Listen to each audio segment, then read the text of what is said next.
New year సందర్భంగా హైదరాబాద్ లో ఆలయాలకు భక్తులు పోటెత్తారు. ప్రస్తుతం పెద్దమ్మ తల్లి టెంపుల్ దగ్గర పరిస్థితి ఏ విధంగా ఉందో మా కరెస్పాండెంట్ హేమని అడిగి తెలుసుకుందాం. హేమ, అప్డేట్స్ ఏంటి? ఎట్లా ఉంది అక్కడ? భక్తుల రద్దీ ఏర్పాట్లు ఏ విధంగా ఉన్నాయి?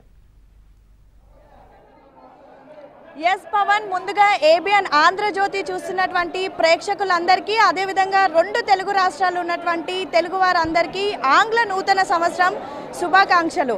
మనం యాక్చువల్లీ ఉగాదిని మన తెలుగు సంవత్సరంగా చేసుకుంటూ ఉంటాం, కానీ న్యూ ఇయర్ రోజు ఇయర్తోనే క్యాలెండర్ అనేది స్టార్ట్ అవుతుంది, కొత్త డేట్, కొత్త ఇయర్ స్టార్ట్ అవుతుంది. కాబట్టి ప్రతి ఒక్కరూ ఆంగ్ల నూతన సంవత్సరాన్ని కూడా ఎంతో చక్కగా జరుపుకుంటూ ఉంటారు. నిన్న నైట్ 12 గంటలకి ప్రతి ఒక్కరు కేక్ కట్ చేసి 2023ని ఎంత జోస్ఫుల్గా అయితే వెల్కమ్ చేశారో, ఈరోజు కూడా ఉదయం అందరూ భాగ్యనగరంలో ఉన్నటువంటి ఆలయాలన్నీ, అదేవిధంగా రెండు తెలుగు రాష్ట్రాల్లో ఉన్నటువంటి ప్రతి ఒక్క ఆలయానికి కూడా ఇప్పటికే ఉదయం నుంచే భక్తులు చేరుకున్నారు. ప్రస్తుతం మనం జూబ్లీహిల్స్ పెద్దమ్మ ఆలయం దగ్గర ఇక్కడ పరిస్థితి కూడా సంఖ్యలో భక్తులు కూడా ఇక్కడికి తరలి వస్తూ ఉన్నారు. ముఖ్యంగా ఈరోజు ఆ దేవుడిని దర్శనం చేసుకుంటే చాలా మంచి జరుగుతుంది, ఈ ఇయర్ అంతా చాలా శుభం కలుగుతుంది అని కూడా ప్రతి ఒక్కరూ భావిస్తూ ఉంటారు. ముఖ్యంగా ప్రతి ఆదివారం మనం చూస్తూ ఉంటాం పెద్దమ్మ తల్లి గుడి దగ్గర మనకి ఎవ్రీ సండే కూడా ఇంతే క్రౌడ్ అండ్ ఇంతే రష్ కనిపిస్తూ ఉంటుంది. ఇక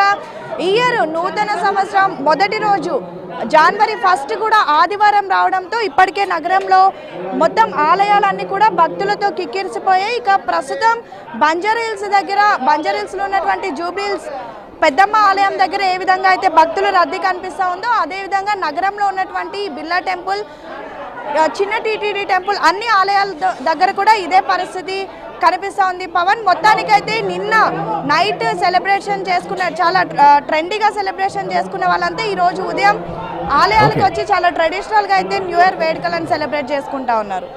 right, thank you Hema, thanks for the updates.